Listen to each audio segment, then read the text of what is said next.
नमस्कार दोस्तों, आप सभी का Tulsiram ji Gaikwad Patil college of engineering and technology Nagpur में सभी का स्वागत है।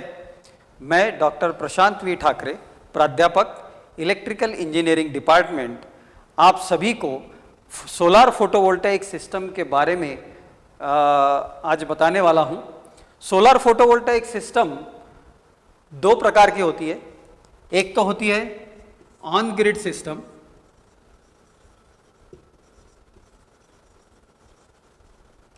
और दूसरी होती है ऑफ ग्रिड सिस्टम।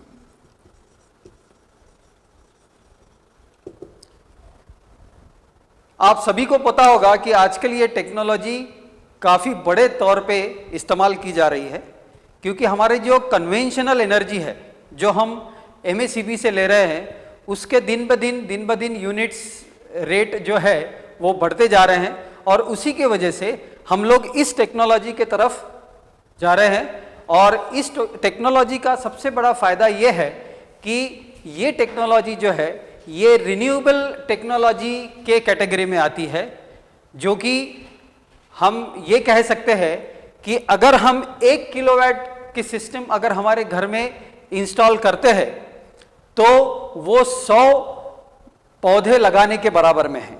तो उसका एक ये फायदा है कि हम इस टेक्नोलॉजी के मार्फत एनवायरनमेंट को भी हम अच्छा कर रहे हैं, और दूसरा ये है कि हम इसको इकोनॉमिकल तरीके से भी यूज कर रहे हैं।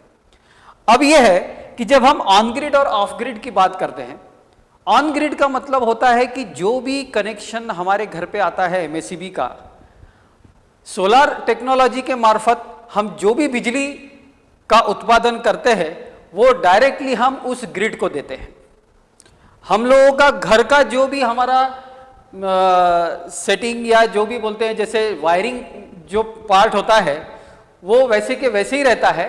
सिर्फ जो भी बिजली हम जनरेट कर रहे हैं वो जनरेटेड बिजली हम डायरेक्टली एमएसईबी को देते हैं। लेकिन उसकी एक प्रोसेस होती है कि अगर हमको ऑन ग्रिड सिस्टम अगर हमारे घर में या हमारे कोई ऑर्गेनाइजेशन में या हमारे कोई इंडस्ट्री में अगर हमको उसको लगाना है तो सबसे पहले हमको एमएसईबी की परमिशन लेनी पड़ती है। उसके बिना हम ये ऑन ग्रिड जो टेक्नोलॉजी है ये हम हमारे यहाँ पे लगा नहीं सकते। दूसरी जो टेक्नोलॉजी है जो है ऑफ ग्रिड, वो ऑफ ग्रिड के लिए आपको एमएसईबी की परमिशन लेने की जरूरत नहीं है। आप ये सिस्टम इंडिविजुअली आपके घर में लगा सकते हैं। जो भी लोड्स आपके घर में है, जो भी लोड्स चल रहे हैं, जैसे लाइट हो गया, फैन हो गया, रेफ्रिजरेटर हो गया, वॉशिंग मशीन हो गया, टेलीविजन हो गया, आपका कंप्यूटर हो गया, ये सारे लोड जो है आप एक्सक्लूसिवली इस टेक्नोलॉजी के मार्फत, ऑफ ग्रिड टेक्नोलॉजी के मार्फत आप चला सकते हो बिना किसी परमिशन के। लेकिन जैसे मैंने कहा कि अगर आपको ऑन ग्रिड लगाना है तो ऑन ग्रिड के लिए आपको एमएसईबी की परमिशन लेना अनिवार्य है। अब हम थोड़ा सा ये जानने की कोशिश करेंगे कि ये टेक्नोलॉजी एक्चुअली है क्या, ठीक है ना। अब ये है कि जब हम कोई भी, चाहे ऑन ग्रिड आप कहिए या ऑफ ग्रिड कहिए, ये टोटली डिपेंड करती है कि आप जो भी सोलार पैनल्स आप इंस्टॉल कर रहे हो आपके घर में, उसके साथ में कुछ आपको सिस्टम्स लगाना भी जरूरी है। तो हम अगर इसको ब्लॉक डायग्राम के रूप में देखेंगे तो सबसे पहले आता है आपका सोलार पैनल। सबसे पहले आता है सोलार पैनल। उसके बाद में अब क्या है कि जब हम सोलार पैनल का जो भी आउटपुट हम अगर देखते हैं तो वो हर समय होता है डीसी। वो क्या होता है? डीसी होता है, ठीक है। और हमें पता है कि हमारे जो भी अप्लायंसेस है, जो घर के अप्लायंसेस है या जो भी यूनिवर्सल अप्लायंसेस है, वो किस पे चलते हैं? वो एसी पे चलते हैं। तो ये जरूरी हो जाता है कि हम जो भी हमारा डीसी सिग्नल हमको पैनल से मिल रहा है उसको हमको एसी में कन्वर्ट करना है। लेकिन एसी में कन्वर्ट करने के पहले एक चीज बहुत जरूरी होती है, और वो है कि जो भी हमको सिग्नल पैनल से मिल रहा है उसको हमको कांस्टेंट रखना पड़ता है। उसको हमको क्या करना पड़ता है? एक पर्टिकुलर लेवल पे कांस्टेंट रखना पड़ता है। ठीक है ना, क्योंकि अब जब सोलार पैनल हम लोग एटमॉस्फेयर में या बाहर में रख रहे हैं और हमें पता है कि ये सोलार पैनल किसके ऊपर चल रहे हैं, जो भी सनरेज, ठीक है ना, जो भी सनरेज इस पैनल के ऊपर गिर रही है उसी से हमारा डीसी सिग्नल बन रहा है। और अगर हम सवेरे से लेके तो शाम तक के टाइम के बारे में अगर कंसिडर करें तो हमको जो सोलार रेडिएशन है वो यूनिवर्सल नहीं मिलती है। सवेरे रेडिएशंस कम रहेंगे, दोपहर में रेडिएशन ज्यादा रहेंगे और अगेन शाम को जो रेडिएशंस है वो कम हो जाएंगे, ठीक है ना। तो ये हमको पता है कि हमारे जो सोलार रेडिएशन सोलार पैनल के ऊपर गिर रहे हैं वो यूनिफॉर्म नहीं है। तो वो यूनिफॉर्म नहीं है, इसका मतलब क्या है कि हमारा जो सोलार पैनल का आउटपुट है वो भी वेरी होगा, हर समय अलग मिलेगा, ठीक है ना। तो जो ये हर समय अलग मिल रहा है इसको हमको कहीं ना कहीं एक कांस्टेंट लेवल पे लेके जाना है। तो उसके लिए एक दूसरा सब सिस्टम हम पैनल के बाद में ऐड करते हैं और उसको बोलते हैं हम डीसी टू डीसी कन्वर्टर। उसको क्या बोलते हैं, डीसी टू डीसी कन्वर्टर। तो इस ब्लॉक का आउटपुट भी आपका डीसी आएगा, लेकिन ये डीसी सिग्नल जो है वो कांस्टेंट रहेगा। ये क्या रहेगा, कांस्टेंट रहेगा। और उसके बाद में ये कांस्टेंट डीसी बोल सकते हैं हम इसको, ठीक है। और ये कांस्टेंट डीसी आउटपुट जो है ये उसके बाद हम लोग देते हैं इन्वर्टर को। किसको देते हैं, इन्वर्टर को। और ये इन्वर्टर क्या करेगा, ये इन्वर्टर डीसी सिग्नल को किस में कन्वर्ट करेगा, एसी सिग्नल में कन्वर्ट करेगा, एसी सिग्नल में। और फिर यहां से कहां जाएगा, फिर आप अपने लोड जो है वो कनेक्ट कर सकते हैं किसके आउटपुट पे, इन्वर्टर के आउटपुट के।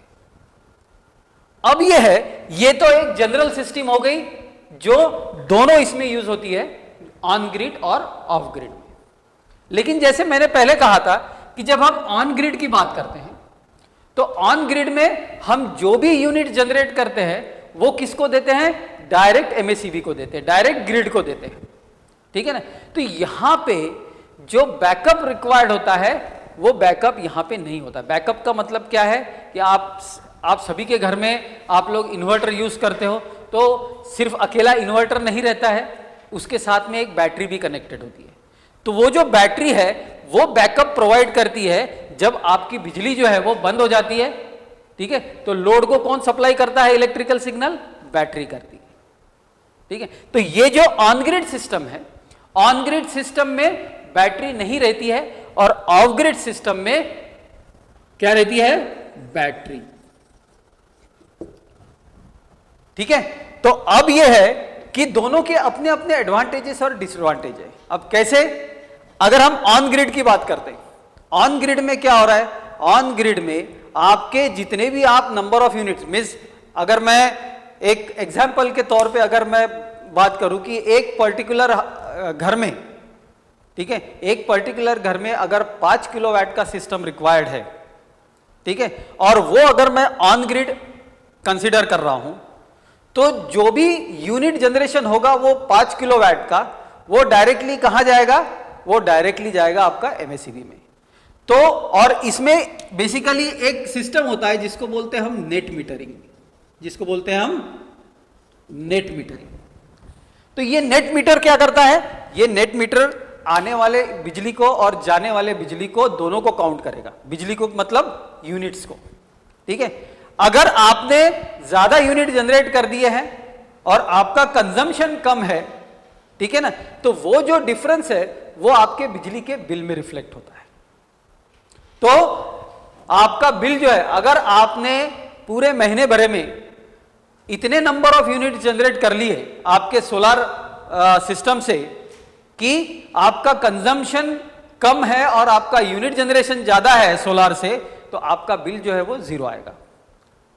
तो इससे यह फायदा है कि आपका बिजली का बिल जो है वो नलीफाई हो जाएगा, ठीक है। लेकिन इसका डिसएडवांटेज ये है कि ये अगर आपकी बिजली अगर चली जाती है, अगर लाइट ऑफ हो जाती है, तो आप इससे कोई बैकअप नहीं दे सकते, इससे आपको कोई बैकअप नहीं दे सकते। लेकिन अगर ये दूसरा सिस्टम हम कंसीडर करते हैं ऑफ ग्रिड सिस्टम, जैसे इसका मैंने फायदा बताया, सबसे पहला फायदा है कि आपको परमिशन लेने की जरूरत नहीं है, ठीक है, लेकिन इसके लिए आपको वायरिंग सेपरेट करनी पड़ती है, आपको आपके घर के लोड आइडेंटिफाई करने पड़ते हैं कि आप कौन से लोड जो है वो इसके ऊपर चलाना चाहते हो, ठीक है ना।